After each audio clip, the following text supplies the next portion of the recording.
Hello बच्चों, नमस्ते। Welcome to this amazing session. आज के इस सेशन में हम रोटेशनल मोशन का प्रॉब्लम सॉल्विंग सेशन लेके आए हैं। आपने देखा होगा प्लेलिस्ट में हमने थ्योरी सारी कवर कर ली है, हर एक टॉपिक को अच्छे से सीख लिया है, उस टॉपिक से रिलेटेड बहुत अच्छी प्रॉब्लम प्रैक्टिस करी है। आज हम मिक्स्ड प्रॉब्लम करेंगे, अलग अलग कॉन्सेप्ट्स कवर करेंगे। इस सेशन में बहुत सारे कॉन्सेप्ट कवर होंगे। जैसे आओ मैं बताता हूँ। हम यहाँ पे बेटा कंजर्वेशन ऑफ एनर्जी कवर कर रहे होंगे, conservation of angular momentum cover करेंगे, फ्रिक्शन की बात करेंगे, फ्रिक्शन के डायरेक्शन की बात करेंगे, इंस्टेंटेनियस एक्सेस ऑफ रोटेशन की बात करेंगे, और हम रोलिंग ऑन मूविंग प्लेटफॉर्म पे बात करेंगे। तो अलग अलग सेटअप पे आज बात होने वाली है। कुछ PYQs करेंगे जेई एडवांस, जेई मेंस के, और आपको एक बहुत अच्छा एक्सपोजर देंगे अलग अलग सवालों का रोटेशनल मोशन में। क्योंकि यहाँ पे देखिए बहुत सारे टाइप ऑफ सवाल बनते हैं, बहुत सारे अलग अलग टाइप ऑफ सवाल बनते हैं। इसीलिए इस चैप्टर में जितनी प्रॉब्लम प्रैक्टिस की जाए उतनी कम है। लेकिन आज जो मैं सवाल आपके लिए लेके आया हूँ वो हर सवाल आपको बहुत कुछ सिखा रहा होगा। इसे पूरा देखिएगा कंप्लीट लर्निंग के लिए, फिर मार्क्स ऐप पे जाके प्रैक्टिस कीजिएगा PYQs की। टेलीग्राम ग्रुप जरूर ज्वाइन कीजिएगा जिसका लिंक है डिस्क्रिप्शन में। तो चलिए स्टार्ट करते हैं लेक्चर पूरे जोश के साथ। मैं हूं Ajit Lulla, BTech from IIT Bombay, आपका physics mentor. Let's begin the session. बच्चों, प्रॉब्लम सॉल्विंग के थ्रू चलेंगे। ये पहला सवाल, ये बेस्ड है कंजर्वेशन ऑफ एनर्जी पे। अब कंजर्वेशन ऑफ एनर्जी में एक डाउट आता है बच्चे को रोटेशनल मोशन में, वो मैं डाउट पहले क्लियर करता हूं, फिर मैं सवाल की तरफ बढ़ूंगा। कंजर्वेशन ऑफ एनर्जी में डाउट आता है बच्चे को फ्रिक्शन के बारे में। कई बार हम देखते हैं कि फ्रिक्शन होने के बावजूद कंजर्वेशन ऑफ एनर्जी लगा दी जाती है सवाल में। ऐसा क्यों? तो आइए ये पूरा लॉजिक मैं समझाता हूं और फिर हम आगे बढ़ते हैं। स्टैटिक फ्रिक्शन की बातें करेंगे, फ्रिक्शन की वैल्यू की बात करेंगे, वर्क डन बाय फ्रिक्शन की बात करेंगे। चलिए आइए, कंजर्वेशन ऑफ एनर्जी आप क्या बोलते हैं? Initial potential plus initial kinetic equal to final potential plus final kinetic. Am I right बच्चों? ये कब अप्लाई कर सकते हो? When work done by non-conservative forces and external forces is zero। हम कंजर्वेशन ऑफ एनर्जी कब अप्लाई करते हैं? जब work done by non conservative या फिर एक्सटर्नल फोर्सेस जीरो हो।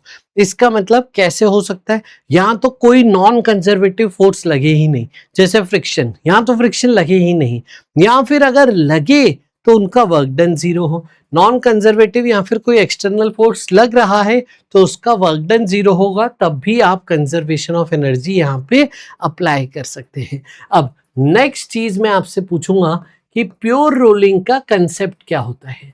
प्योर रोलिंग हम किसे कहते हैं ये हमने देखो है ना, आप प्लेलिस्ट में देखोगे आपको रोलिंग का डिटेल लेक्चर मिलेगा। प्योर रोलिंग का मतलब पॉइंट ऑफ कांटेक्ट का रिलेटिव मोशन जीरो है। यस, पॉइंट ऑफ कांटेक्ट का रिलेटिव मोशन जीरो है।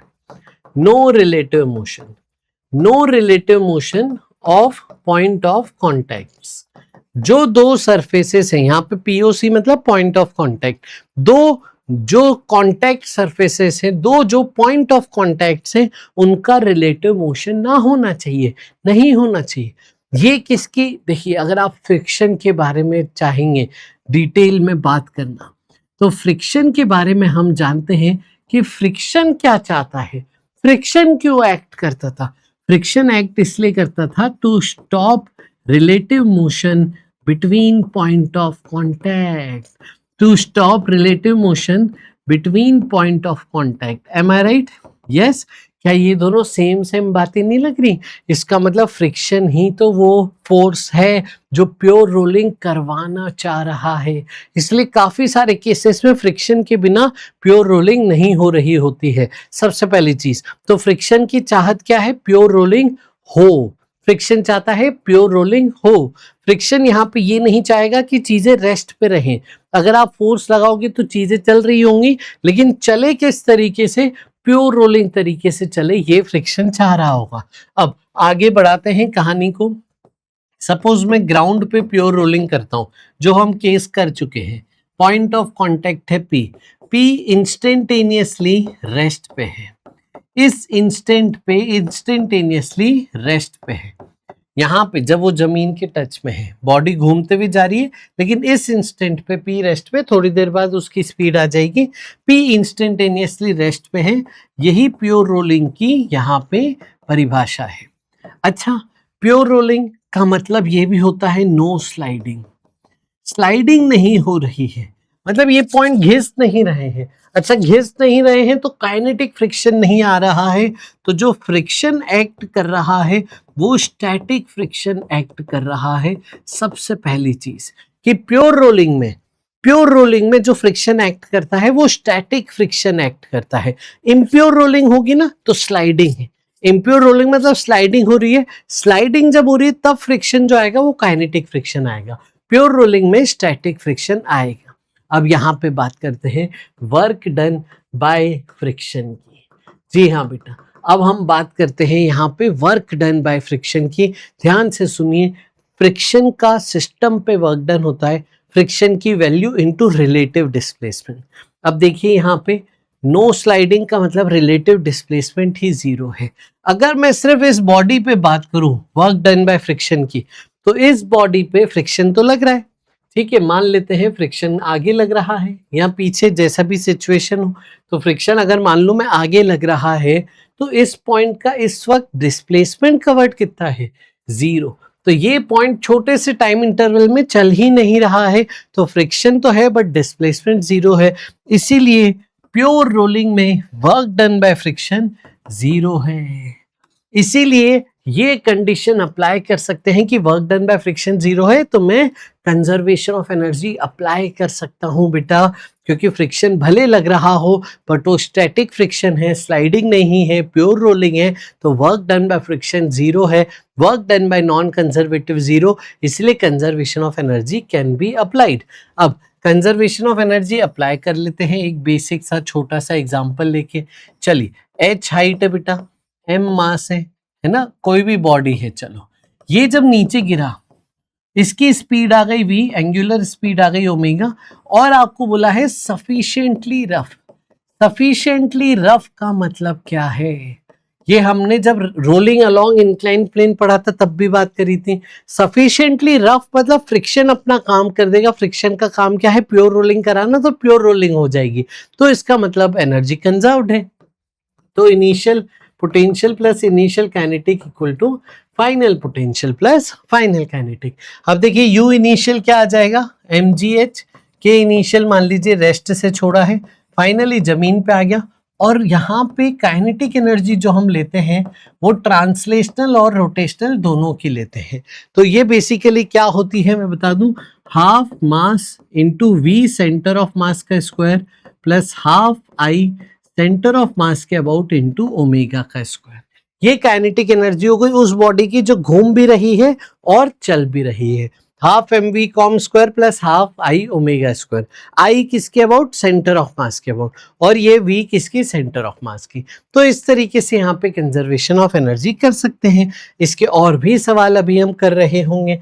अब रॉड वाले जब केसेस आएंगे ना, तो ध्यान से समझिएगा। मान लीजिए कि इस पूरी रॉड का मास m है और इसको आपने ऐसे रखा था, और मान लीजिए ये ऐसे आपकी रॉड रेस्ट से रिलीज हुई, ग्रेविटी के कारण नीचे गिर गई। अब आपसे पूछा है कि जब ये इस पोजीशन पे आएगी तब इसका ओमेगा कितना होगा, बताइए। ये आपसे पूछा है, ये इनिशियल पोजीशन, ये फाइनल पोजीशन, और फाइनल ओमेगा आपसे पूछा है। कंजर्वेशन ऑफ एनर्जी करते हैं, U initial plus K initial equal to U final plus K final. Potential energy initial आप क्या लिखते हो, हाइट सेंटर ऑफ मास की लेते हैं, याद रखिएगा ये हाइट सेंटर ऑफ मास की ली जाती है। चलिए अगर मैं इसी पॉइंट को रेफरेंस मान लूं, तो सेंटर ऑफ मास कहाँ पे होगा, L/2 पे। मास m है, लेंथ L है, तो सेंटर ऑफ मास हाफ पे होगा। तो initial potential energy, kinetic energy initial zero, final potential energy, अगर मैं इसे रेफरेंस मान रहा हूं तो सेंटर ऑफ मास रेफरेंस से नीचे है, इसीलिए नेगेटिव हो गई final potential energy, minus mgL/2 plus ये। अब देखो प्योर रोटेशनल मोशन है, अगर आपने हिंज कर दिया है तो हिंज के अबाउट फिर प्योर रोटेशनल मोशन आप बोलते हो, इसलिए सिर्फ रोटेशनल काइनेटिक एनर्जी होगी हाफ आई ओमेगा स्क्वायर और आई सिर्फ हिंज के अबाउट लेंगे, समझ गए। अब देखिए इसको इधर ले आइए, तो mgl equal to half I क्या है बेटा, कॉर्नर के अबाउट ओमेगा स्क्वायर, सॉल्व करेंगे ओमेगा आ जाएगा देखिए 6g/l का होल रूट, चेक कर लीजिए जल्दी से, तो 6 इंटू ml कट गए g/l, ये आपका ओमेगा आ गया इस पोजीशन पे। हाइट याद रखना सेंटर ऑफ मास की आपको लेनी है। आइए आगे बढ़ते हैं, अगला सवाल देखिए, ये सवाल में आपको यहाँ पे क्या बोल दिया है, लाइट रॉड। लाइट रॉड का मतलब मासलेस, बहुत हल्की रॉड है, मासलेस रॉड है, इसका मतलब मोमेंट ऑफ इनर्शिया रॉड का मत लीजिएगा, मोमेंट ऑफ इनर्शिया रॉड का नहीं लेना है आपको। देखो क्या बोला है, इसमें 3 इक्वल मास थे, m m m, 3 point masses rod पे चिपका दिए हैं, l/3 l/3 l/3 दूरी पे, इक्वल डिस्टेंसेस l/3 पे आपने चिपका दिए। What will be the velocity of b in vertical position, जब वो हॉरिजॉन्टल से रिलीज की है रेस्ट पे, तो ऐसे रिलीज कर दी वर्टिकल हो गई, तब स्पीड पूछी। चलिए कंजर्वेशन ऑफ एनर्जी तो करेंगे, ui प्लस के I equal to uf plus के एफ, इनिशियल काइनेटिक 0। अगर मैं इसी पॉइंट को रेफरेंस मान लूं, देखिए रेफरेंस आप अपने हिसाब से कोई भी मान सकते हैं, ठीक है, रेफरेंस आप अपने हिसाब से जमीन लोएस्ट पॉइंट को भी मान सकते हैं, हिंज वाले पॉइंट को भी मान सकते हैं, आपके ऊपर है। रेफरेंस अगर इसको मान लिया मैंने, तो इनिशियल पोटेंशियल भी 0 हो गया, एम आई राइट। अब बात करते हैं फाइनल पोटेंशियल की, तो रॉड का मास ऐसे पूरी बॉडी का मास नहीं है, सिर्फ 3 पॉइंट है, तो तीनों पॉइंट की अलग से पोटेंशियल एनर्जी लिखोगे। जैसे ये पॉइंट कितनी लेंथ पे है, l/3, ये पॉइंट कितनी लेंथ पे है, 2l/3, और लास्ट वाला कितनी लेंथ पे है, l, एम आई राइट। तो इनका रेफरेंस से नीचे है तो पोटेंशियल एनर्जी नेगेटिव होगा, और कितनी हाइट है वो आप लिखते जाइए, ये पहले की, ये दूसरे की, और ये तीसरे की, समझ गए। अब आते हैं हम काइनेटिक एनर्जी पे। Kinetic energy half I omega square लिखूं, या फिर तीनों की half mv² half mv² half mv² लिख सकता हूं। अब यहाँ पे एक चीज बेटा आपको समझनी है, समझनी ये चीज है, ध्यान से समझिएगा, क्या समझना है मैं आपको बता दूं। अगर आपकी एक बॉडी है, वो घूम रही है किसी स्पीड ओमेगा से, सपोज एक बॉडी किसी स्पीड ओमेगा से घूम रही है, इसमें 3 पॉइंट हैं, तो याद रखना तीनों का एंगुलर वेरिएबल सेम होते हैं, तीनों के ओमेगा सेम होंगे, समझ गए, लेकिन स्पीड जो है तीनों की अलग अलग। स्पीड का फॉर्मूला क्या है, आर ओमेगा, रेडियस अगर सी का सबसे ज्यादा है तो सी की स्पीड सबसे ज्यादा होगी, इसलिए अगर मैं हाफ आई ओमेगा स्क्वायर लिखता हूं तो मुझे ओमेगा सबका सेम लेना है, बस मोमेंट ऑफ इनर्शिया लेना है। अब देखिए रॉड आपकी मासलेस है, तो रॉड का मोमेंट ऑफ इनर्शिया नहीं आएगा, सिर्फ पॉइंट का mr² आएगा, तो यहाँ पे mr², दूसरे का m 2l/3r हो गया, और तीसरे का l हो गया। यस, आया समझ में। बस इसे आप सॉल्व करेंगे और ओमेगा आ जाएगा, दैट्स इट। पहले ओमेगा निकालते हैं, ये देखिए इसे आप एलसीएम ले लीजिए, 3/3 लिख दीजिए, 3 4 5 6, 6/3 2, तो 2mgl इधर आके पॉजिटिव इक्वल टू हाफ, यहाँ पे 1 और 4 5, 9 और 5 14/9 ml² omega square, ml cut गया बेटा, ये 2 18 2 18 2 जा 36g/14l का रूट, ये आपको ओमेगा मिल गया।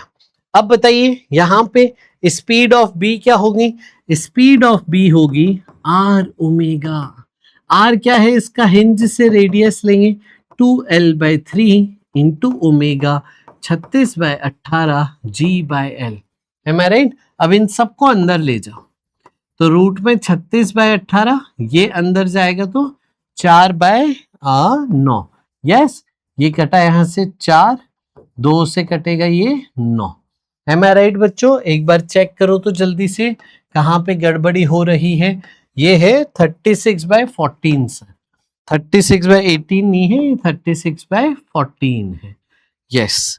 अब देखिए क्या आ रहा है, तो ये हो जाएगा 9, 9 से कटा 4, ये 7, तो √8/7, √8/7 GL। ये आंसर आ रहा है जो मैच कर रहा है ऑप्शन ए से।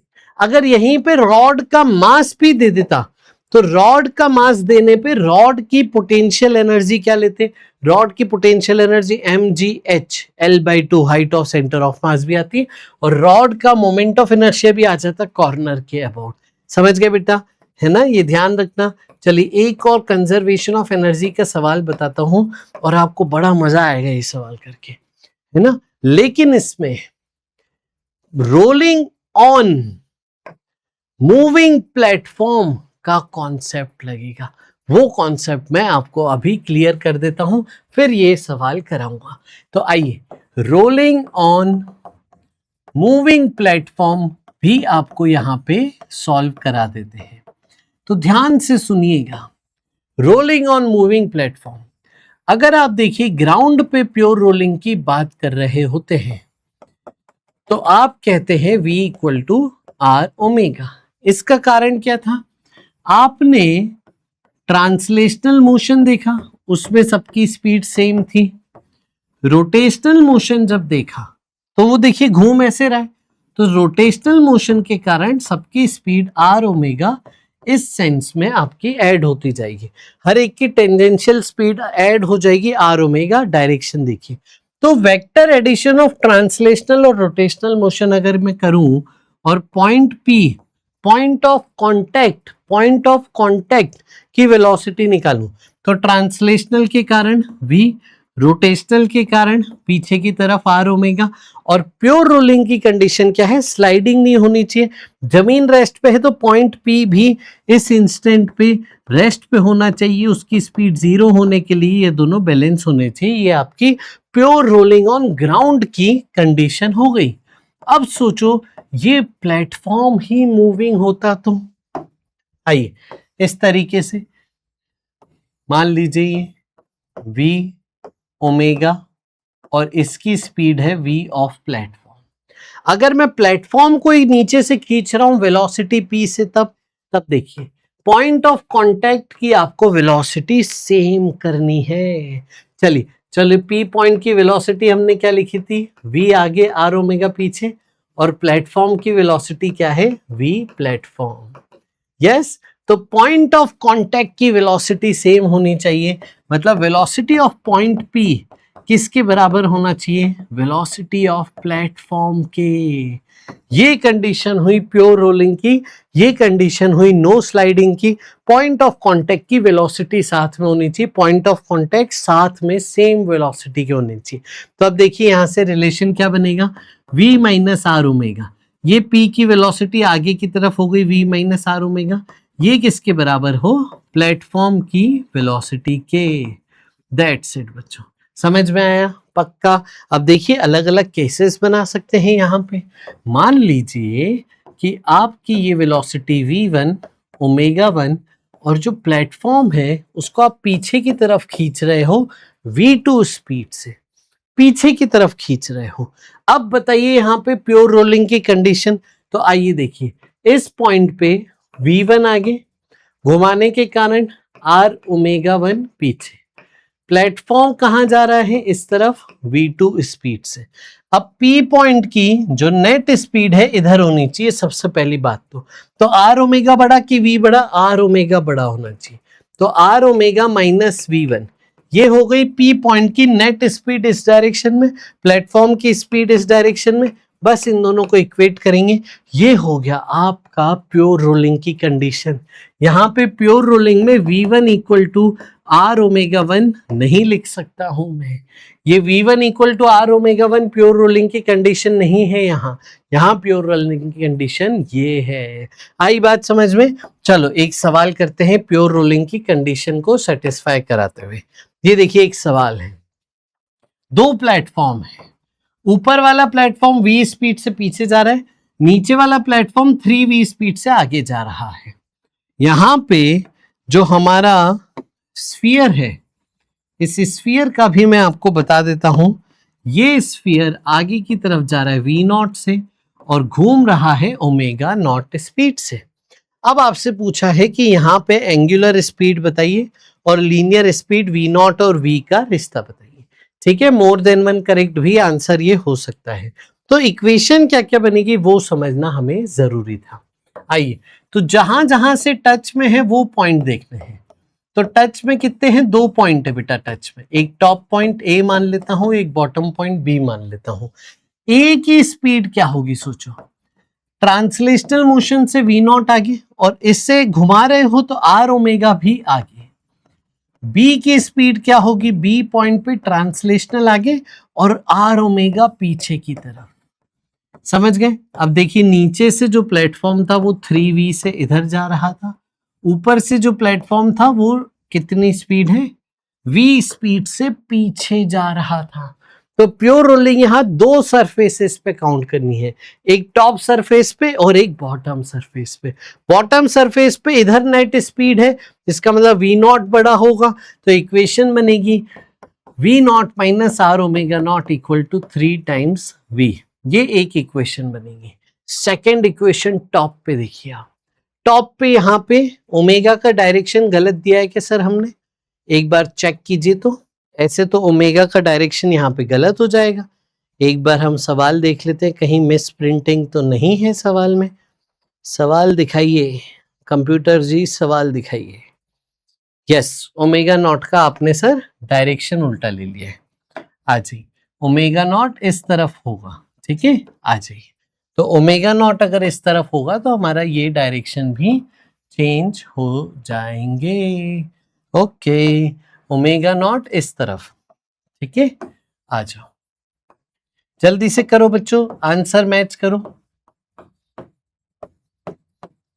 अब इसको अगर देखें तो ये रोटेशनल मोशन में टेंजेंशियल स्पीड इस तरीके से सबको देगा और वी नॉट ट्रांसलेशनल मोशन की स्पीड ऐसी है। तो ए की स्पीड वी नॉट आगे और आर ओमेगा नॉट पीछे की तरफ।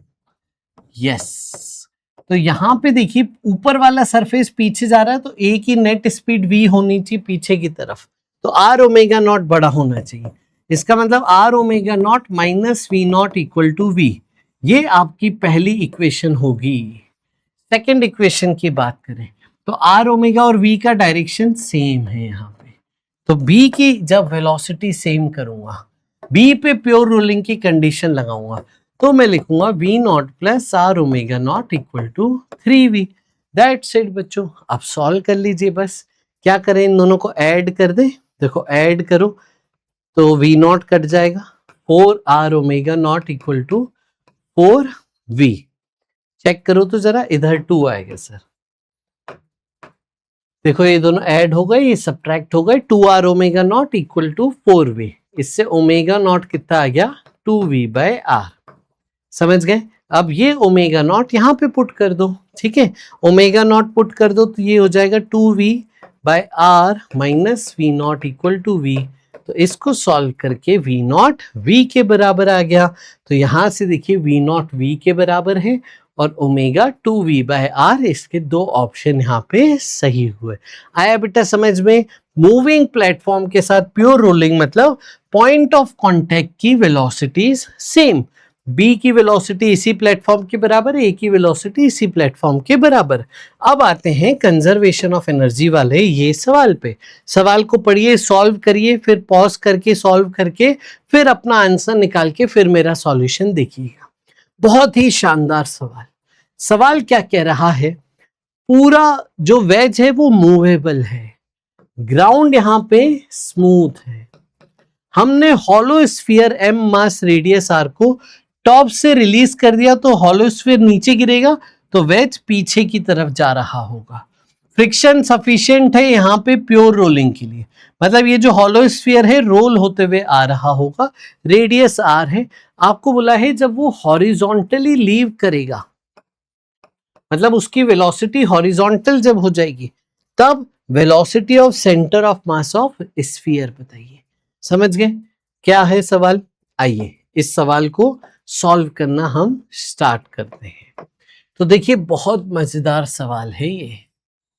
आइए आ जाओ, देखो ये स्मॉल एम और ये स्फीयर, ये भी स्मॉल एम था, मान लेते हैं इसकी स्पीड v1 हो गई और यहाँ पे ओमेगा 1 हो गया, और ये ऐसा था वेज के ऊपर ये पूरी वर्किंग थी।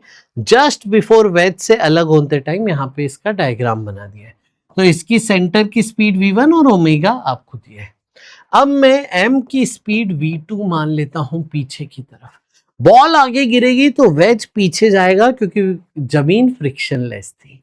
अब हम यहाँ पे क्या क्या करेंगे बताओ?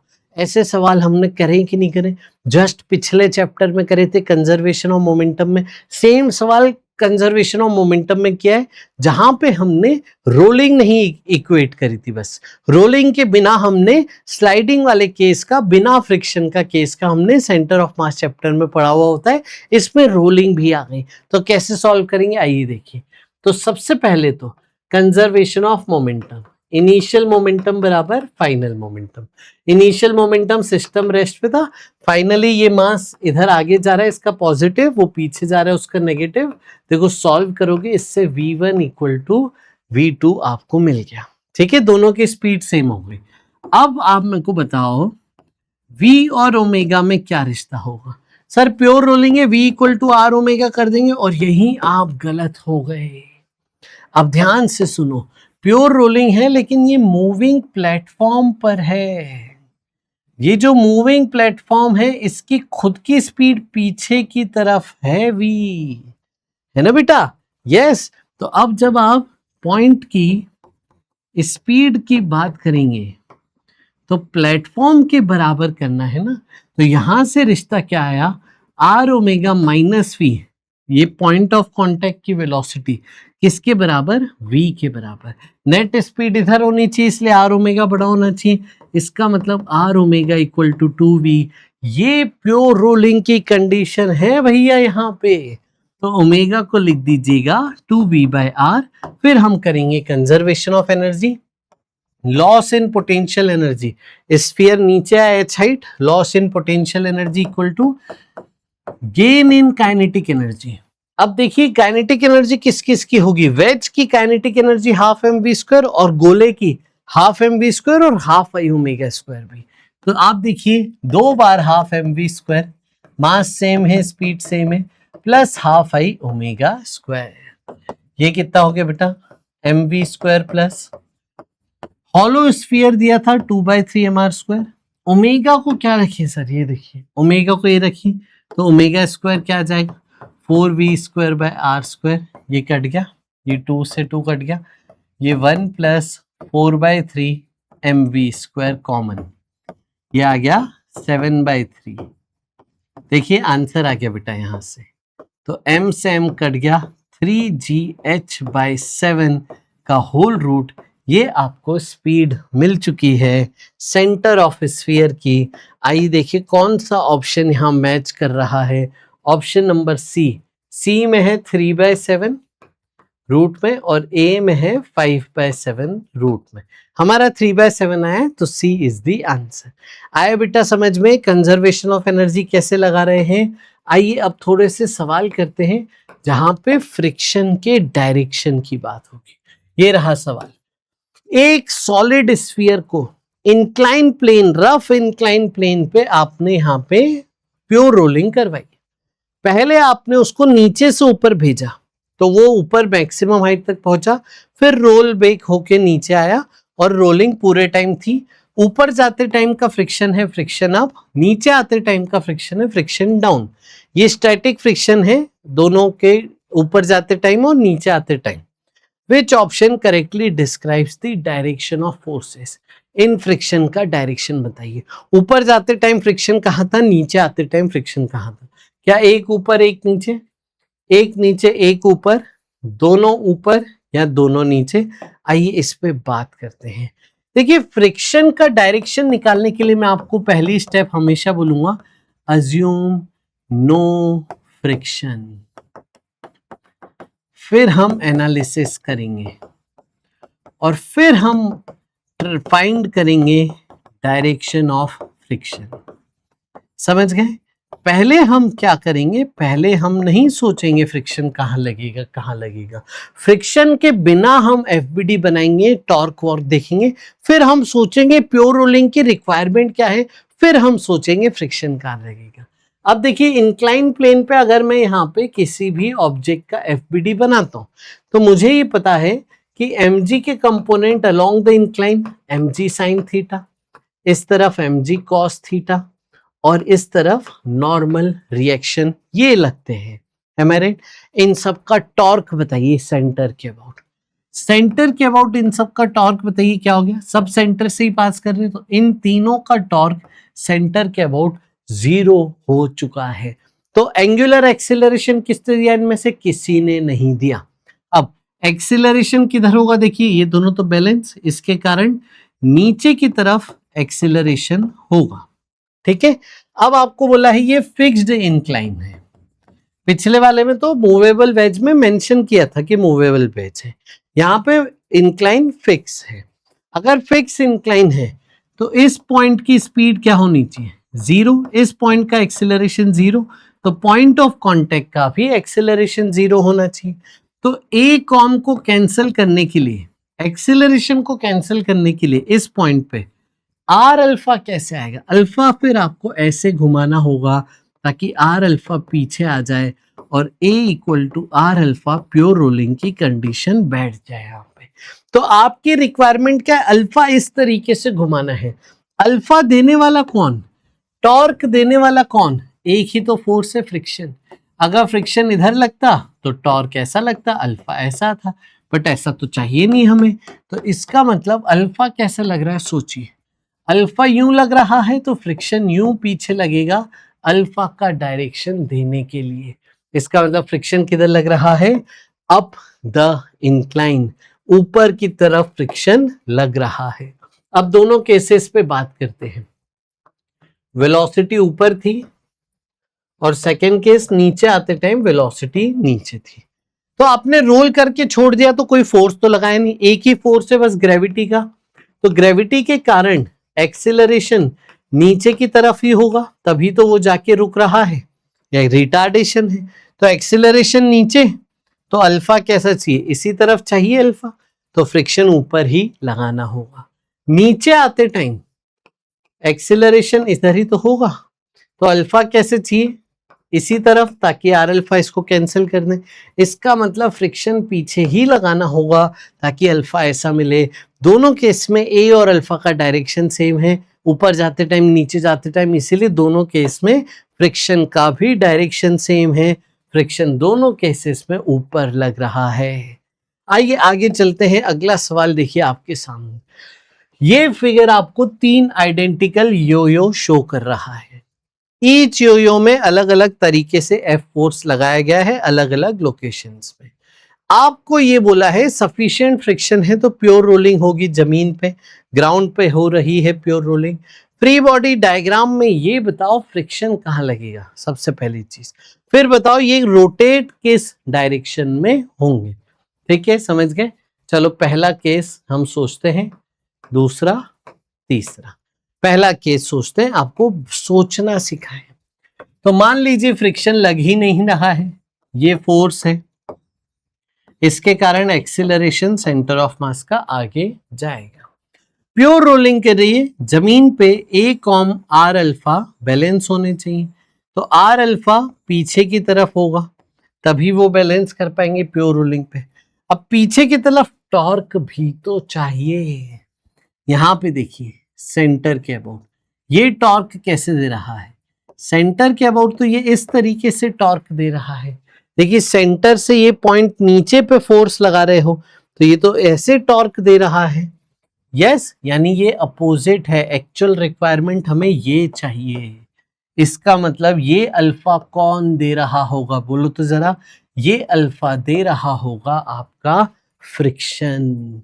इसका मतलब इस केस में फोर्स आगे, फ्रिक्शन पीछे, एक्सीलरेशन आगे, अल्फा ऐसे, और आगे की तरफ प्योर रोलिंग करेगा और ये क्लॉकवाइज डायरेक्शन में घूम रहा है। देखिए ये क्लॉकवाइज डायरेक्शन में घूम रहा है, तो ये आपका आंसर यहां से आ गया। अब आते हैं सेकंड केस में। सेकंड केस से पहले मैं थर्ड केस बता देता हूं, थर्ड आपको और मजा आएगा सुन के। थर्ड केस में देखिए जब आप FBD बनाते हैं बिना फ्रिक्शन के तो नॉर्मल ऊपर फोर्स ऊपर mg नीचे, y डायरेक्शन में फोर्स, x में तो कोई फोर्स ही नहीं तो x में ये चलेगा ही नहीं। अब यहाँ पे बताइए कैसे सेंटर क्या वो टॉर्क फोर्स का इस तरफ, तो अकेले फोर्स के कारण आर अल्फा इस तरफ आ गया। तो अब आर अल्फा है इसको खत्म करने के लिए सोचो ए किधर होगा, तो ए आगे होना चाहिए। आर अल्फा इस तरीके से घुमा रहे हैं। अब देखिए फोर्स तो एक्सीलरेशन दे नहीं रहा है यहाँ पे, तो वो दे रहा होगा फ्रिक्शन, तो इसलिए ये एक्सीलरेशन देने के लिए फ्रिक्शन आगे लगेगा और ये आपका FBD हो गया और सेंस ऑफ रोटेशन इस तरीके से हो गया क्लॉकवाइज ये भी। अब आते हैं हम सेकंड सवाल में। सेकंड सवाल में आप देखिए फोर्स यूं लगाया हमने, तो फोर्स आगे है तो एक्सेलरेशन आगे होगा। इसको बैलेंस करने के लिए आर अल्फा ऐसे बनाएंगे ग्राउंड पे प्योर रोलिंग के लिए। अब देखिए आप यहाँ पे ये देखिए ये फोर्स का टॉर्क इसी तरफ आ रहा है, तो फोर्स इसी डायरेक्शन का अल्फा दे रहा है। अब सुनिएगा मेरी बात, ड्यू टू फोर्स, ठीक है, फोर्स का ये डिस्टेंस मैं d मान लेता हूं, torque equal to I alpha बात करें तो F D equal to I alpha, alpha आ गया, ठीक है। और acceleration of centre of mass simple F by M, बिना फ्रिक्शन के सोचिए, पहले फ्रिक्शन नहीं है। अब ड्यू टू एफ अल्फा आ गया, ए कॉम आ गया। अगर ए कॉम आर अल्फा के बराबर आ जाए तो पहले से ही प्योर रोलिंग हो गई, तो फ्रिक्शन की जरूरत ही नहीं है, तो नो फ्रिक्शन। अगर ए कॉम बड़ा है आर अल्फा से, अगर ए कॉम आर अल्फा से बड़ा है तो आर अल्फा को बढ़ाना पड़ेगा, आपको नेट में बैलेंस करना है। तो अगर ए कॉम आर अल्फा से बड़ा है बेटा, तो आप इसको देखो अल्फा किधर देना है आपको, पीछे की तरफ, तो इस केस में फ्रिक्शन पीछे लग रहा होगा।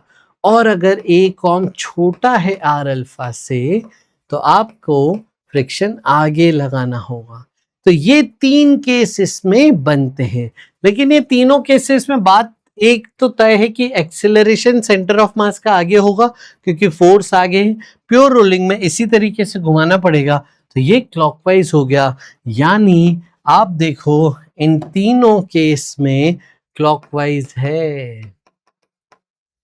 समझ में आया बेटा? Moving on to the next सवाल। अगला सवाल आपके सामने लैडर का सवाल है, 2014 एडवांस में आया हुआ सवाल, और ये सवाल बहुत बार बहुत एग्जामों में आए। तो जल्दी से सवाल पढ़िए, मैं 1 मिनट पानी पीता हूं, फिर हम इस सवाल को सॉल्व करेंगे।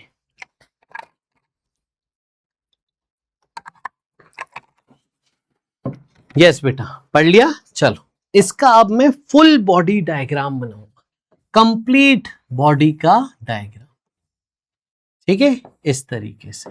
ये रहा, आपको बोले दीवार का नॉर्मल n1 मानिए, जमीन का नॉर्मल n2 मानिए। यहां का फ्रिक्शन कैसे लगेगा? देखो दीवार, ये रॉड गिरेगी कैसे, इस तरीके से गिरेगी, यहां से नीचे गिरेगी और ये इधर से पीछे जाएगी, ठीक है। तो यहां से नीचे गिरेगी तो इस पे फ्रिक्शन इधर, और ये पीछे जा रहा है तो इस पे फ्रिक्शन इस तरह, और mg एकदम बीच में mg लग रहा होगा। समझ गए? ये आपका फुल बॉडी डायग्राम हो गया। सबसे पहले मैं पॉइंट पे सोचूं, सेंटर ऑफ मास पे ऊपर नीचे कितने फोर्सेस हैं। अगर आप ध्यान से देखो तो ये आपके पास सिर्फ फोर्सेस बैलेंस करने के लिए मैं बात करूं, इक्विलिब्रियम कह रहा था, तो ऊपर नीचे बैलेंस, पहली इक्वेशन, और आगे पीछे लेफ्ट राइट बैलेंस दूसरी इक्वेशन। 2 इक्वेशन बन गई। अब आपको क्या बोला है? Ladder is just about to slip. Just about to slip पे फ्रिक्शन क्या लेते हैं? तो फ्रिक्शन 1 होगा μ1 n1, mu into N limiting value लेते हैं। फ्रिक्शन 2 क्या होगा? μ2 n2। आया बेटा समझ में? चलो अब देखो, क्या इससे मैं कुछ सॉल्व कर सकता हूं? डेफिनेटली सॉल्व कर ही सकते हैं। मैं यहाँ पे फ्रिक्शन 2 रख देता हूं, तो n1 की वैल्यू हो गई μ2 n2। अब मैं n2 निकाल लेता हूं यहां से n1 बाय μ2, इसको पुट करता हूं, ठीक है बेटा, आ जाओ, इसको पुट करते हैं यहां पे, तो क्या मिला, N2 plus μ1 N1 equal to mg, LCM लीजिए, N1 आ जाएगा μ2 mg अपॉन 1 प्लस μ1 μ2, ये आपका नॉर्मल 1 आ गया, ठीक है। मोर देन 1 का एक सवाल था, ये देखिए, जब दोनों फ्रिक्शन जीरो नहीं है तो N2 की वैल्यू ये है, N1 ये आ गया मेरे पास, N2 N1 बाई μ2, उसको μ2 से डिवाइड कर दो तो N2 ये आ जाएगा, जो एग्जैक्ट हमारे ऑप्शन में लिखा हुआ है, इसीलिए सी ऑप्शन यहाँ पे सही हो गया। अब देखिए यहाँ पे ए में बोला है फ्रिक्शन 1 0 मान लो, बी ने बोला है फ्रिक्शन 2 0 मान लो, डी ने बोला है फ्रिक्शन 1 0 मान लो। अब देखिए यहाँ पे फ्रिक्शन 1 अगर मैं 0 मान लूं, मैं केस ले रहा हूं जहां पे फ्रिक्शन 1 0 है, आइए, ठीक है, तो यहां से normal 1, normal 2, friction 2, mg, origin मान लेता हूं, और यहां का फ्रिक्शन 1 अभी 0 है। तो अब देखिए फ्रिक्शन 1 0 है, तो फ्रिक्शन 1 यहां से मिसिंग हो गया है ना, तो आप यहां पे N2 तो डायरेक्टली mg के बराबर कर दोगे, आ जाओ, इसे देखो N2 ऊपर नीचे बैलेंस करोगे तो ये डायरेक्ट हो जाएगा, लेफ्ट राइट इक्वेट करोगे तो ये आपका आ जाएगा, समझ गए।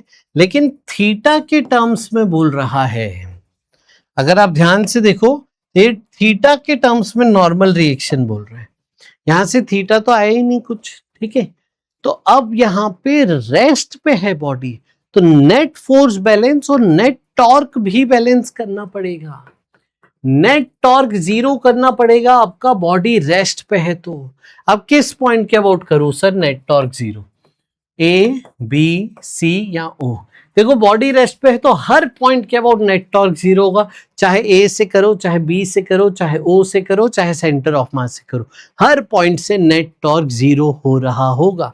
कौन सा अपना है, चलिए, तो सबसे बढ़िया मैं आपको बताता हूं, आपको यहाँ पे या तो बी पॉइंट लेना चाहिए था या फिर ए पॉइंट लेना चाहिए था।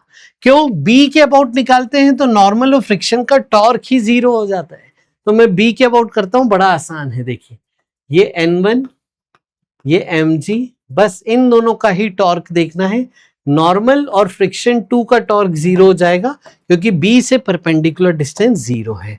अब हम डिस्टेंसेस की बात कर लेते हैं, देखो L लेंथ दी थी, एंगल थीटा था, तो कंपोनेंट लो L का इधर, L cos थीटा और ये L sin थीटा। अब देखिए नॉर्मल 1 से परपेंडिकुलर डिस्टेंस क्या होगा, नॉर्मल 1 खींच लीजिए, टॉर्क होता है फोर्स इनटू परपेंडिकुलर डिस्टेंस, तो ये परपेंडिकुलर डिस्टेंस देखिए क्या हो गया, L sin थीटा। mg से देखिए क्या होगा परपेंडिकुलर डिस्टेंस, तो पूरी लेंथ L cos थीटा है x में, उसका आधा करिए, ये लेंथ हो गई L cos theta divided by 2। Am I right बच्चों, पक्का आया समझ में। अब बस टॉर्क बैलेंस करिए, ये देखिए नॉर्मल का एंटी क्लॉकवाइज टॉर्क है, mg का क्लॉकवाइज टॉर्क है अबाउट b,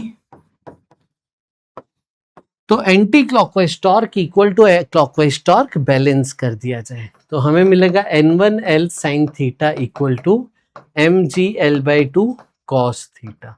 तो N1 की वैल्यू आ गई mg cot थीटा बाई 2 या फिर N1 tan theta equal to mg by 2। Friction 1 0 करने वाले ऑप्शन देखते हैं, फ्रिक्शन 1 0 में N2 ओ, और डी में देखो N1, यहाँ पे ध्यान रखिए N1 था कि N2 था, चेक करिए N1 tan थीटा है इक्वल टू mg बाई 2, इसलिए डी सही हो गया और ये N2 गलत लिख दिया इसने, समझ गए। अब आते हैं बी पे, बी में क्या बोला है, फ्रिक्शन 1 0 नहीं है, फ्रिक्शन 2 0 है। फ्रिक्शन 2 0 का मतलब क्या हुआ, इधर फ्रिक्शन नहीं है, तो एफबीडी में देखोगे तो ये फोर्स नहीं है, ये फोर्स नहीं है, तो इस नॉर्मल को बैलेंस कौन करेगा, कोई कर ही नहीं पाएगा। इसका मतलब ये नॉर्मल रहेगा तो एक्सेलरेशन रहेगा, यानी इक्विलिब्रियम बचा ही नहीं, इसका मतलब इक्विलिब्रियम तो रहेगा ही नहीं। ये रॉड रेस्ट पे पॉसिबल ही नहीं है अगर आप जमीन का फ्रिक्शन हटा दे रहे हैं तो। जमीन का फ्रिक्शन अगर आपने हटा दिया तो ये रेस्ट पे रहेगी नहीं, पक्का गिरेगी ही गिरेगी। समझ गए? तो वो ऑप्शन था भी। More than one correct. Advance में आया हुआ सवाल नेट फोर्स बैलेंस और नेट टॉर्क बैलेंस का सवाल। मैंने आपको बता दिया कि नेट टॉर्क बैलेंस कैसे करना है। चलते हैं बच्चों आगे। अगला सवाल देखिए आपके सामने।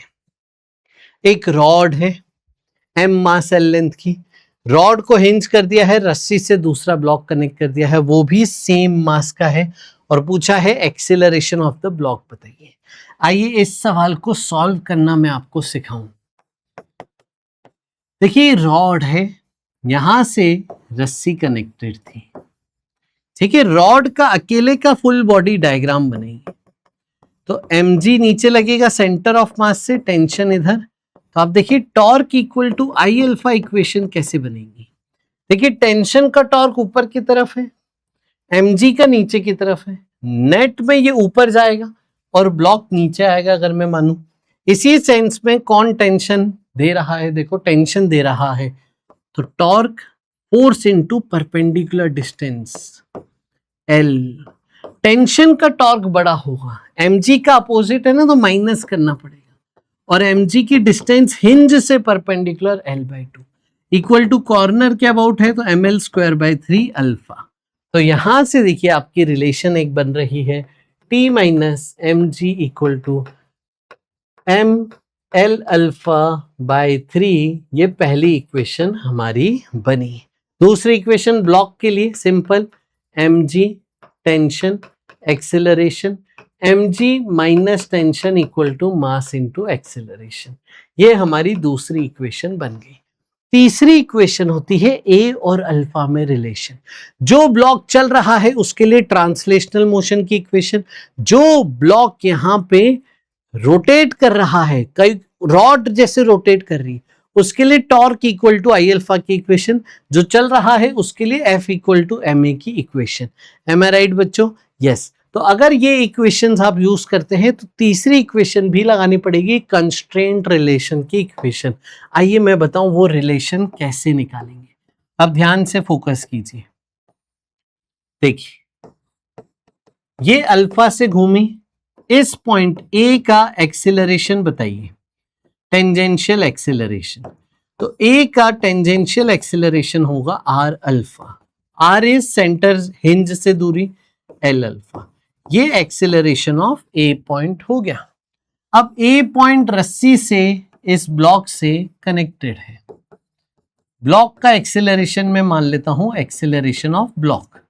ये पुली रेस्ट पे है, इसका मतलब क्या हुआ, ये एक ही रस्सी है सिंपल जो चल रही है, तो जितने से ये ऊपर जाएगा उतने से ये नीचे आएगा। That's it. तो एक्सेलरेशन ऑफ ए बराबर एक्सेलरेशन ऑफ बी करना था, इसीलिए ए इक्वल टू आर अल्फा, और आर बेसिकली उसके लिए एल है। आई बात समझ में? तो ए इक्वल टू क्या हो गया यहाँ पे, एल अल्फा। ये यहाँ पे तीसरी इक्वेशन बनी। इसको यहाँ पे पुट कर दीजिए जल्दी से और दोनों को ऐड कर दीजिए। तो देखिए ये ऐड होके क्या बनेगा, जल्दी से सॉल्व करो। यहाँ पे mg/2 भी था ना यहाँ पे, यस। तो ऐड करेंगे तो टेंशन हट जाएगा, mg माइनस mg/2 ये बचेगा। ये ऐड करिए 1 + 1/3 4/3, a आ जाएगा 3g/8, और यही तो हमारा आंसर था इस सवाल के लिए, ऑप्शन सी। आया समझ में बेटा? 3g/8। इसमें सर अगर मैं कुछ चेंज करूं, मैं यहां पे कोई वेरिएशन लाऊं सवाल में, मैं यहां पे जो टेंशन है वो यहां से कनेक्ट करूं L/4 से, ठीक है। तो क्या क्या चेंज आते जरा बताओ। तो एक्सीलरेशन ऑफ ब्लॉक ए के एक्सीलरेशन के बराबर हो, तो अब ए का एक्सीलरेशन क्या होगा, वो होगा आर अल्फा, और ए के लिए हिंज से दूरी 3L/4, L में से L/4 माइनस करेंगे तो एक्सेलरेशन ऑफ ब्लॉक को हम लिखते हैं 3/4L अल्फा, बदल जाता। और टेंशन का टॉर्क इक्वेशन में भी चेंज आता था, टेंशन इंटू 3L/4 आपके टॉर्क होती टेंशन की। तो इस तरीके से ये डिस्टेंस बदल जाने से कनेक्शन का पॉइंट बदल जाने से इक्वेशंस बदल जाएंगी, आंसर बदल जाएगा। ध्यान रखिएगा, ऐसे ही बारीकी इस सवाल में है। यहां पे आपको सिलेंडर है, मास है, ऊपर वाले टॉप पॉइंट से रस्सी से जोड़ के आपने एक ब्लॉक से कनेक्ट कर दिया है। ये प्योर रोलिंग करेगा, आपका सफिशिएंट फ्रिक्शन है और आपसे एक्सीलरेशन वगैरह पूछा जा रहा है। इससे पहले मैं आपको एक बेसिक सवाल कराता हूं, फिर इस सवाल पे वापस हम आएंगे। Capital M mass R radius का सॉलिड सिलेंडर है या फिर डिस्क है, क्योंकि दोनों का सेम ही होता है। सेंटर से मैं कनेक्ट कर देता हूं, ठीक है, सेंटर से मैंने कनेक्ट की है रस्सी और ये प्योर रोलिंग कर रही है डिस्क। एक्सेलरेशन 1 अल्फा कह देता हूं, ब्लॉक नीचे जा रहा है एक्सेलरेशन 2 से। इसकी इक्वेशन बताओ बेटा, mg minus tension equal to ma2। ठीक है, अब बची बात हमारी इस सिलेंडर की। ठीक है, इस सिलेंडर पे यहां से टेंशन आगे लग रहा है। अब देखिए ये टेंशन आगे लेके जाएगा, तो इसके लिए अल्फा कैसे देना है, अल्फा ऐसे घुमाना है, तो अल्फा ऐसे घुमाने के लिए फ्रिक्शन पीछे रखना पड़ेगा। तो इसकी एक इक्वेशन हो गई, tension minus friction equal to mass into acceleration. समझ गए? ठीक है सर। अब torque equal to I alpha लिखना है, तो ये भैया टेंशन का टॉर्क 0 हो जाएगा, जो भी टॉर्क है वो फ्रिक्शन का ही तो है, तो friction into R equal to I alpha. ये हमारी तीसरी इक्वेशन हो गई। अब A1 और R अल्फा में रिश्ता बताइए। तो ग्राउंड पे प्योर रोलिंग है, तो A1 equal to R alpha. ये हमारी चौथी इक्वेशन हो गई। अब बारी है A2 और A1 के रिश्ते में, तो ध्यान से सुनिएगा। इसके सेंटर ऑफ मास से ही आपने कनेक्ट किया था, तो जितने से ये चलेगा उतने से ही ये पूरी रस्सी चलेगी, तो रस्सी का एक्सीलरेशन सेंटर ऑफ मास का और ब्लॉक का एक्सीलरेशन सेम होगा, इसीलिए यहाँ पे A1 और A2 सेम होंगे। फिर बस इसे सॉल्व करिएगा, आंसर निकाल के आपके A1 A2 आ जाएंगे। यही सवाल अब आपको कैसे दिया गया था, देखिए। टॉप पॉइंट पे कनेक्शन किया है, सेंटर पे नहीं किया है, टॉप पॉइंट पे कनेक्शन किया है। तो अगर टॉप पॉइंट पे कनेक्शन करेंगे तो ये सवाल कैसे बदल जाएगा, आओ बताऊं। आप सोचो जब तक मैं डायग्राम बनाता हूं, ठीक है। आप पॉज करिए, सवाल को खुद से करिए, फिर मेरे आंसर से आप मैच कीजिएगा। आइए, इस ब्लॉक का एक्सीलरेशन में A2 मान लेता हूं फिर से, तो mg minus T equal to mass into acceleration. अब आते हैं हम सिलेंडर पे, इस पे टेंशन आगे है। अब बेटा अगर आप ध्यान से सुनो और आप देखो, मैंने जो रोलिंग वाला लेक्चर बताया था उसमें ये वाला केस मैंने बताया हुआ है। इस केस में हमेशा फ्रिक्शन आगे लगता है, तो इसमें फ्रिक्शन में आगे मान रहा हूं। ठीक है, कौन सा केस है, किस केस में फ्रिक्शन आगे लगता है? किसी भी गोल बॉडी में अगर मैं टॉप पॉइंट पे फ्रिक्शन फोर्स लगाऊं आगे की तरफ, ठीक है, किसी भी बॉडी पे टॉप पॉइंट पे फोर्स आगे की तरफ लगा रहा हूं, तो फिर क्या होता है, फ्रिक्शन आगे ही लग रहा होता है। ये ध्यान रखना है। बस रिंग होता है तो इस केस में फ्रिक्शन 0 हो जाता है, अदरवाइज रिंग के अलावा हर एक बॉडी में फ्रिक्शन आगे लग रहा होता है। ये जो मैंने ट्रिक सिखाई थी ना, फ्रिक्शन को हटा के इस लेक्चर के स्टार्टिंग में एनालाइज करो, फिर सोचो फ्रिक्शन का, वो ही ट्रिक यहाँ पे आप अप्लाई कर सकते हो। फ्रिक्शन आगे, तो इसकी इक्वेशन क्या हो गई, tension plus friction equal to mass into acceleration. ये सेकेंड इक्वेशन हो गई। एक्सीलरेशन इस गोले का ए माना है, ये अल्फा है, ए और अल्फा में relation A equal to R alpha. Ground पे प्योर रोलिंग की कंडीशन हो गई, समझ गए, 3 इक्वेशन बना दी। अब torque equal to I alpha, तो देखिए इस तरीके से घुमाना है आपको। टेंशन का टॉर्क ज्यादा लगेगा, फ्रिक्शन अपोजिट है तो उसको माइनस करोगे, tension R minus friction R equal to I alpha, torque equal to I alpha. I disc या सॉलिड सिलेंडर, तो M R square by 2 alpha. तो यहां से देखिए ये A1 दिया था, इसे A1 मान लेते हैं। ठीक है, यहां से देखिए इक्वेशन क्या बनेगी, tension minus friction equal to M R alpha by 2। ये इक्वेशन बन गई, 4 इक्वेशन बन गई। अब ये एक और बची है, A1 और A2 में रिलेशन। इस बार ये रस्सी टॉप पॉइंट से जुड़ी है, ना कि सेंटर से। और प्योर रोलिंग ऑन ग्राउंड पे हमें क्या पता होता है? प्योर रोलिंग ऑन ग्राउंड में हमें ये चीज पता होती है कि ये पॉइंट का एक्सेलरेशन 0, सेंटर का A, तो टॉप पॉइंट का 2A, ये हमें पता होता है, ये यूज करना था। तो अगर टॉप पॉइंट से कनेक्ट किया है, इसका एक्सेलरेशन अगर A1 है तो इसका 2A1 होगा। तो आप देखिए A2 भी 2A1 के बराबर, यानी A2 हो जाएगा बेटा ट्वाइस A1। ये 5 इक्वेशन, इनको सॉल्व करके आंसर आ जाएगा। चलिए अब इसको सॉल्व करना भी सिखा दे बच्चों को, ठीक है। आइए मैं इक्वेशन फटाफट से लिख लेता हूं।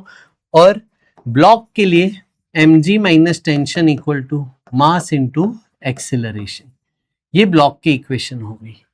Tension plus friction equal to M R alpha by 2। R alpha को A1 लिखा था, तो मैं इसे आर अल्फा को हटा के एम ए बाई 2 लिख देता हूं। टेंशन माइनस फ्रिक्शन, सॉरी ये टॉर्क में तो माइनस था, tension minus friction equal to I alpha वाली इक्वेशन लिख दी। फिर tension plus friction equal to M A की एक इक्वेशन थी। ये 3 इक्वेशंस हैं। Am I right? एक बार चेक कर लेते, ये सही लिखी, ये सही लिखी, ये सही लिखी, ठीक है। ये हमने चेक कर लिया। अब आओ सॉल्व करना सिखाएं। 1 2 3, 1 और 2 को ऐड कर दी, सॉरी 2 और 3 को ऐड कर दीजिए, तो फ्रिक्शन हट जाएगा। ये ऐड करिए तो टेंशन आ जाएगा 3/4 MA। इस टेंशन की वैल्यू को आप टॉप पे रख दीजिए। बस देखिए हो गया सॉल्व। इसको उधर भेज दीजिए, एलसीएम ले लीजिए, तो एक्सीलरेशन आएगा 4mg upon 8m plus 3 capital M। ये बहुत बच्चे टिक कर देंगे, बट ये गलत जवाब है। क्यों गलत जवाब है? सुनो मेरी बात। आपसे क्या पूछा है? एक्सीलरेशन ऑफ ब्लॉक बताइए। ये आपने क्या निकाला? ए किसका एक्सीलरेशन है? सिलेंडर के सेंटर ऑफ मास का। ब्लॉक का एक्सीलरेशन क्या था हमने देखा? वो तो क्या है? टॉप से कनेक्टेड है, इसलिए 2a है। इसको डबल करिए, 8mg upon 8 small m plus 3 capital M आपका आंसर है। आया बेटा समझ में? इस तरीके से ये सवाल होगा। Got it? पक्का? डन। और फिर आप एक्सीलरेशन की वैल्यू, टेंशन की वैल्यू रख दीजिए, तो टेंशन भी आ जाएगा। तो सॉल्व करके जो टेंशन आता है वो मैं आपको बता देता हूं। वो टेंशन पूछा है, क्या पूछा है क्वेश्चन में? फ्रिक्शन पूछा है, ठीक है। तो सॉल्व करके जो फ्रिक्शन आता है वो मैं आपको बता देता हूं। फ्रिक्शन की बेटा वैल्यू आती है सॉल्व करके capital M small m g divided by 3 small m plus 8 capital M। ध्यान रखेंगे इसको, ठीक है। चलो आते हैं, अब कुछ सवाल हम कंजर्वेशन ऑफ एंगुलर मोमेंटम के करने वाले हैं। ध्यान से देखिए, कंजर्वेशन ऑफ एंगुलर मोमेंटम के अब कुछ सवाल करेंगे। 2 स्मॉल बॉल्स हैं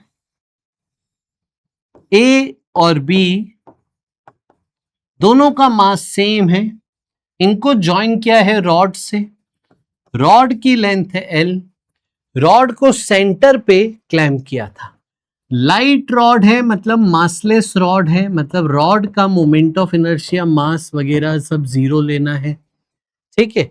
अब आपको बोला है ये कनेक्ट किया, सिस्टम रोटेट कर रहा था एंगुलर स्पीड ओमेगा से।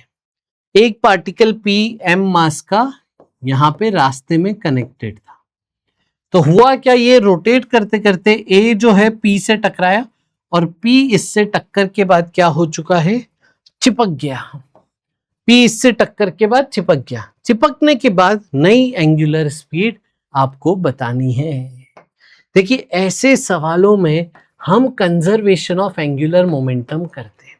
रोटेशनल मोशन में कोलिजन हो रहा है तो हम कंजर्वेशन ऑफ एंगुलर मोमेंटम करते हैं। क्या हो गया? m m ओमेगा से घुमा रहे थे। फाइनली क्या हो गया, इसका मास हो गया 2m, चिपक गया ना। रॉड तो वहीं से क्लैंप है, ओमेगा डैश नया आपके पास आ गया ओमेगा। अब देखिए रॉड का नहीं लेना है, सिर्फ पॉइंट का लेना है, तो M R square moment of inertia लेंगे। Initial angular momentum equal to final angular momentum, initial omega equal to final omega. Initial omega क्या है, एम आर स्क्वायर, आर क्या L/2 plus M R square into omega equal to final. देखिए final 2mr square plus M R square into omega dash. ये हो गया 4 से 4 cancel, 2 बचेगा, यहां 3 आ जाएगा। ये फाइनल ओमेगा आपको मिल जाएगा। सिंपल था ये सवाल। अब देखिए यहां पे हिंज था ना, तो हमें हिंज में पता होता है मोमेंट ऑफ इनर्शिया हिंज के अबाउट ही लेना है, टॉर्क भी हिंज के अबाउट ही लेना है। ये सवाल था HC वर्मा से। आई थिंक 62 सवाल है। अगला सवाल HC वर्मा का 63 आई थिंक सवाल है, चेक कीजिएगा। और ये रॉड अब बिना हिंज के है, हिंज नहीं है। आपके पास एक रॉड थी जहां पे एंड पे 2 पार्टिकल कनेक्टेड थे। ये पूरा सिस्टम आगे बढ़ रहा था V0 स्पीड से, इस तरीके से पूरा सिस्टम आगे बढ़ रहा था। ये आपको गिवन है। लाइट रॉड है, मतलब रॉड का मास नहीं लेना है।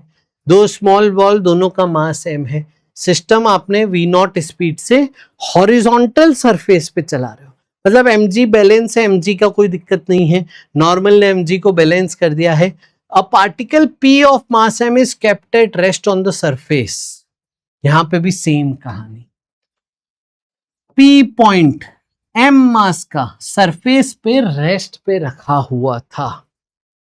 फिर कोलिजन हुआ, कोलिजन के बाद चिपक गए, तो वो m और m 2m हो गया। Find linear speed of both the balls after collision, angular velocity of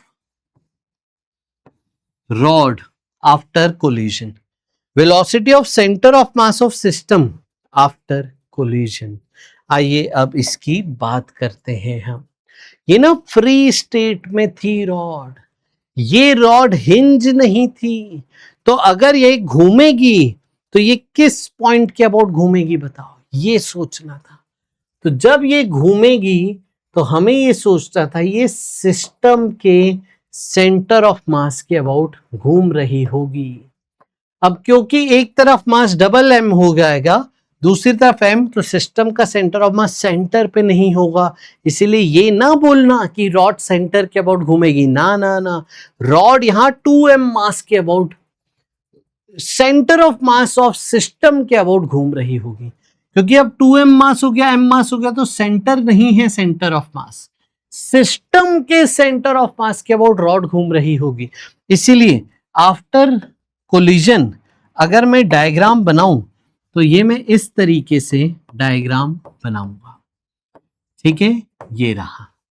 अब रॉड में हिंज नहीं है, हिंज नहीं है तो मैं कंजर्वेशन ऑफ मोमेंटम भी लगा सकता हूं, कंजर्वेशन ऑफ एंगुलर मोमेंटम तो लगाऊंगा ही लगाऊंगा।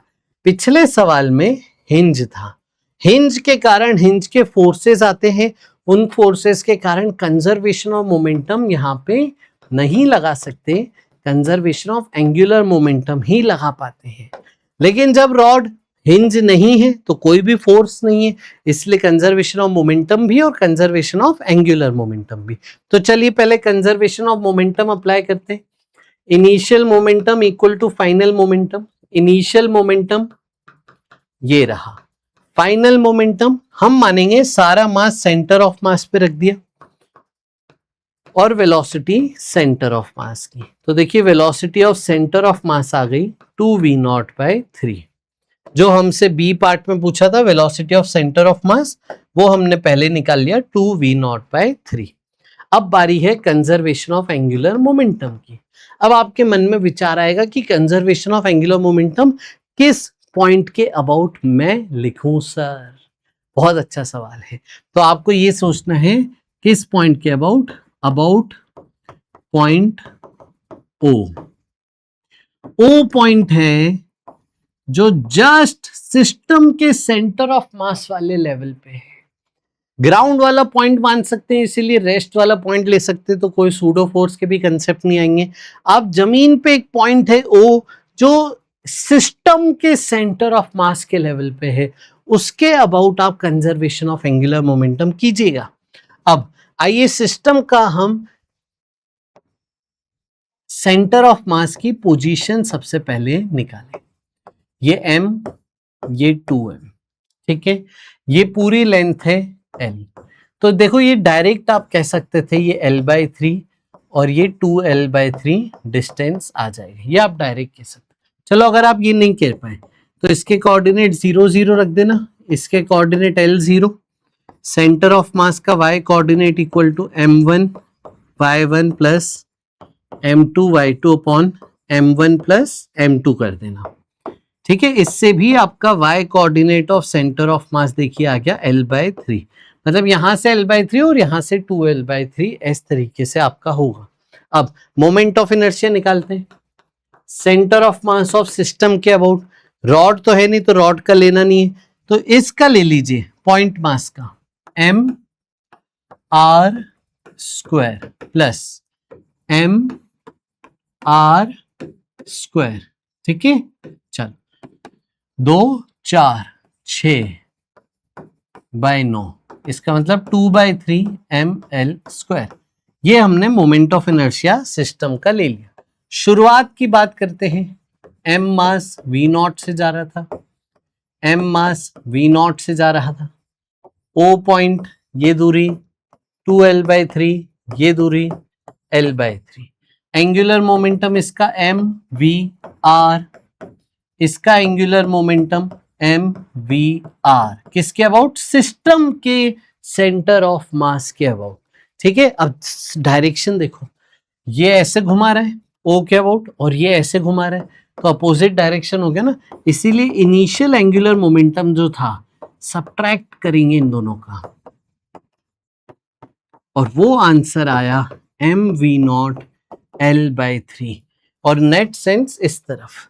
और अगर मैं O पॉइंट के अबाउट, सिस्टम के सेंटर ऑफ मास के अबाउट अगर मैं फाइनल एंगुलर मोमेंटम लिखूं तो वो सिर्फ I ओमेगा ही होगा। जस्ट इस पॉइंट के अबाउट I ओमेगा ही। आई बात समझ में? ओमेगा इसी डायरेक्शन में, अब बस इनको बराबर करना है और I तो आपने निकाल ही लिया है, तो आइए कर देते हैं। हम लिखेंगे L initial equal to L final, m v0 l/3 इक्वल टू 2/3 m l स्क्वायर ओमेगा। 3 से 3 कट गया, ओमेगा कितना आ गया? v0 upon 2l। ये एंगुलर स्पीड हो गई जो कि आपको मिल जाएगी सी पार्ट का आंसर। आया बेटा समझ में? सी पार्ट का हमने आंसर बता दिया आपको, एंगुलर स्पीड हमने यहाँ पे निकाल दी। गॉट इट बेटा? चले आगे, शाबाश। अब कौन सा बचा हमारा? फर्स्ट पार्ट कि लीनियर स्पीड बताना है दोनों पार्टिकल्स की आफ्टर कोलिजन। इसी थॉट प्रोसेस से ही अगर मैं बताऊं आपको, सेम थॉट प्रोसेस से, तो ए पार्टिकल की स्पीड क्या होगी? सोचो जरा, v कॉम और ओमेगा के टर्म में, और b की स्पीड क्या होगी? तो देखिए चलने के लिए a की स्पीड आगे हो गई v, b की स्पीड आगे हो गई v कॉम, ठीक है। घूमने के लिए b, घूमने के कारण b की जो स्पीड है वो पीछे की तरफ है, तो माइनस r ओमेगा होगी, और इसका r क्या है? l/3 omega. ये b की स्पीड हो गई। a और b सही लिए क्या मैंने पॉइंट बेटा? नहीं, उल्टे ले लिए, a नीचे वाला था, ठीक है। a को नीचे वाला हम मेंशन कर देते हैं, और कहीं तो नहीं मेंशन कर दी मैंने पॉइंट उल्टे? ए भी कहीं मेंशन किया है? नहीं है ना, जरूरत भी नहीं थी। यस, अभी ही बोला है, ठीक है।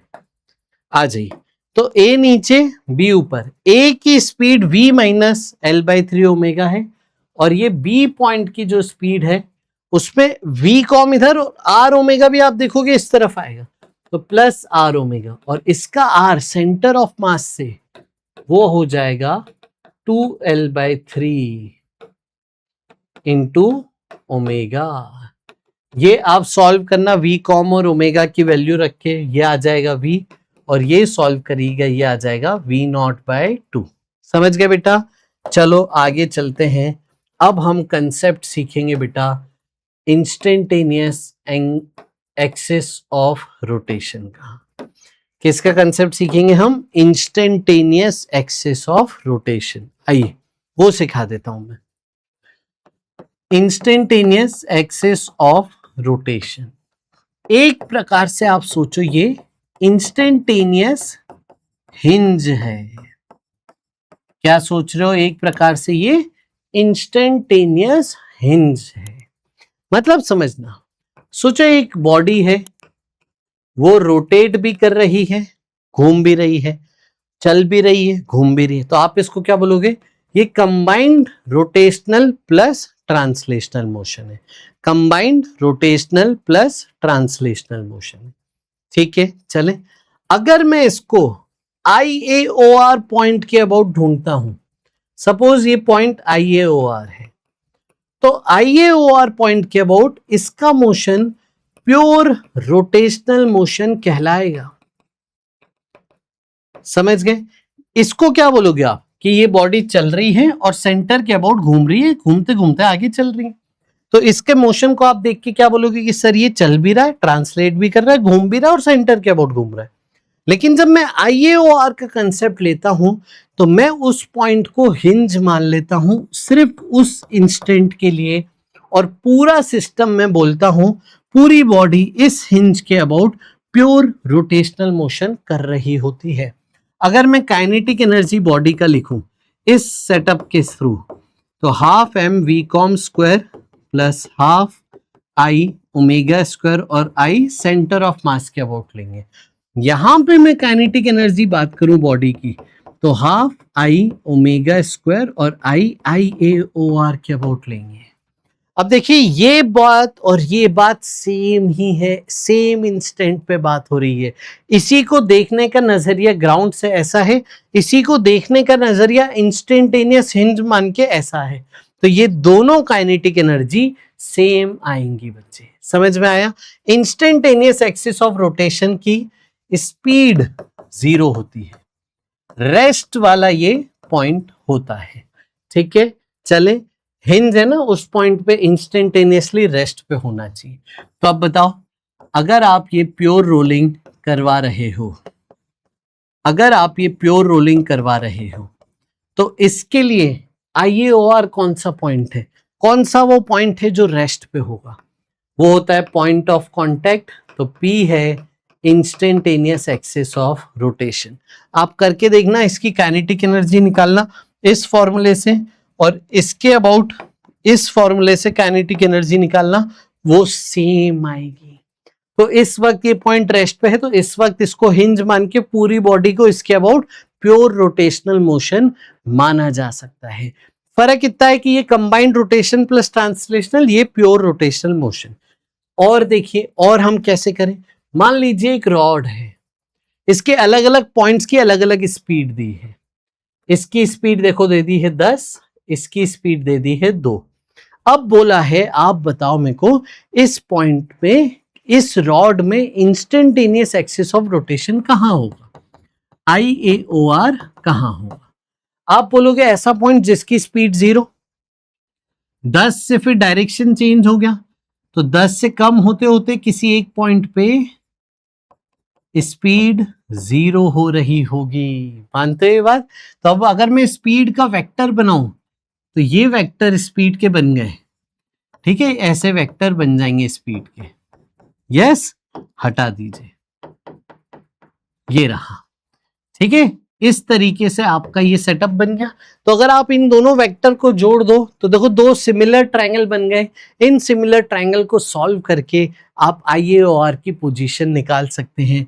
सपोज ये अगर x है, ये L माइनस x, तो tan theta perpendicular upon base equal to tan theta perpendicular upon base. इस तरीके से आप IUR निकाल सकते थे। अगर रॉड के 2 पॉइंट्स की यहाँ पे वेलोसिटी दी है तो आप पता कर सकते थे किस पॉइंट की स्पीड 0 है, जिस पॉइंट की स्पीड 0 है उसको आप IUR मानेंगे। और देखिए, अगर मुझे किसी एक पॉइंट की वेलोसिटी का डायरेक्शन पता है तो मेरे को प्योर रोटेशन मोशन मानना है, मतलब मेरे को प्योर सर्कुलर मोशन मानना है। तो वेलोसिटी पता है तो रेडियस कैसा होगा, तो रेडियस इस तरीके से होगा। समझ गए? चलो, एक पॉइंट की वेलोसिटी पता है, अब मैं दूसरे पॉइंट की भी वेलोसिटी देखूं तो वो भी मुझे पता है। इस तरीके से किसी 2 पॉइंट की वेलोसिटी अगर पता है तो दोनों से रेडियस बनाइए जो वेलोसिटी से परपेंडिकुलर होंगे। ये इस तरीके से होगा R2 और ये इस तरीके से होगा R1। तो दोनों रेडियस का जो इंटरसेक्शन पॉइंट होगा वो होगा IAOR। तो कभी भी 2 लोगों की वेलोसिटी पता है तो उन दोनों से रेडियस बनाइए और उस रेडियस का इंटरसेक्शन पॉइंट IAOR होगा, या फिर इस तरीके से 0 स्पीड वाला पॉइंट ढूंढिए। अब ये यूज कैसे आया, देखिए रॉड वाले केस में बड़ा यूज होता है।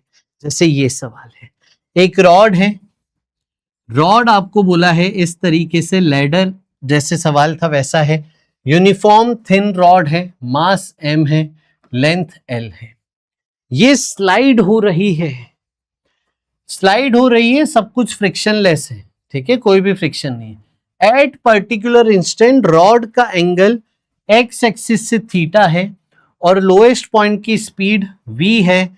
आपको बताना है इस इंस्टेंट पे काइनेटिक एनर्जी ऑफ रॉड क्या होगी। अब ध्यान से सुनना मेरे को, यहां पे अगर मैं देखूं तो रॉड चल भी रही है, घूम भी रही है, तो मैं kinetic energy of rod half m v com square plus half I com omega square से निकाल सकता था। आंसर इससे आ जाएगा, लेकिन मेरे को v कॉम निकालना पड़ेगा। समझ गए? उससे कर सकते हैं। मैं आपको बहुत आसान तरीका इसका बताऊं, आपको मजा आ जाएगा। ये A पॉइंट है, इसकी वेलोसिटी इधर होगी बेटा, ये आपको पता है। ये B पॉइंट, A B दिए क्या इसने? ठीक है। ये B पॉइंट है, ये दीवार के सहारे गिर रहा है, इसकी वेलोसिटी इधर होगी VB। अब देखिए, आपको पता है, अभी देखा हमने कि वेलोसिटी के परपेंडिकुलर रेडियस होगा, वेलोसिटी के परपेंडिकुलर रेडियस होगा, दोनों रेडियस का इंटरसेक्शन पॉइंट, ये पॉइंट हो गया इंस्टेंटेनियस एक्सिस ऑफ रोटेशन। तो मैं मान सकता हूं कि ये रॉड इस पॉइंट के अबाउट प्योर रोटेशनल मोशन कर रही है इस इंस्टेंट पे, इसीलिए मैं kinetic energy direct half I omega square करके लिख सकता था। आया समझ में? अब इस पॉइंट के अबाउट मोमेंट ऑफ इनर्शिया निकालते आओ। तो देखिए, ये रॉड है, रॉड के सेंटर के अबाउट हमें मोमेंट ऑफ इनर्शिया पता है ml स्क्वायर बाय 12। ये लेंथ L है पूरी, तो ये भी लेंथ पूरी L होगी, तो ये आधा L बाई 2। तो मेरे को P पॉइंट के अबाउट निकालना है, तो पैरेलल एक्सिस थ्योरम लगानी पड़ेगी, सेंटर के अबाउट प्लस MD स्क्वायर। ये आपकी आ गई पैरेलल एक्सिस थ्योरम लगा के मोमेंट ऑफ इनर्शिया। तो देखिए क्या आ गया, 1/12 प्लस 1/4, 4/12, 1/3। तो moment of inertia P point के अबाउट आ गया ml स्क्वायर बाय 3। समझ गए? अब ओमेगा निकालना है, तो अब ध्यान से देखिए आप ओमेगा कैसे निकालेंगे। ये L थीटा, तो ये लेंथ L कॉस थीटा बच्चे, ये लेंथ L साइन थीटा। इस पॉइंट की स्पीड दी थी v, ये IAOR था, और ये लेंथ कितनी थी L साइन थीटा। तो एक प्रकार से ये रेडियस हो गया, ये स्पीड हो गई, ओमेगा आ जाएगा v equal to R omega, तो ओमेगा आ जाएगा v by R, that's it. तो ओमेगा हो गया v upon L sine theta, that's it. तो काइनेटिक एनर्जी आ गई half I omega square, IAOR के अबाउट आई, इसका मतलब ml स्क्वायर बाय 3, ओमेगा की वैल्यू रख दो 1/6 m v square 1 upon sine यानी कॉसेक स्क्वायर थीटा। आया बेटा समझ में? तो कौन सा ऑप्शन मैच कर रहा है? Option number B. Yes, perfect, very good. तो ये था बच्चों आज का हमारा सेशन। ये IAOR निकालना भी हमने सीखा और काइनेटिक एनर्जी ऑफ रॉड भी हमने निकालनी सीखी। यहाँ पे बी पॉइंट की अगर वेलोसिटी पूछे कि बी पॉइंट की वेलोसिटी बताओ, तो वो कैसे बताएंगे? इनफैक्ट हर पॉइंट की वेलोसिटी अलग अलग होगी, वो मैं आपको बता देता हूं कैसे निकाल रहे होंगे। देखिए, ए पॉइंट की वेलोसिटी इधर है, एंगल थीटा।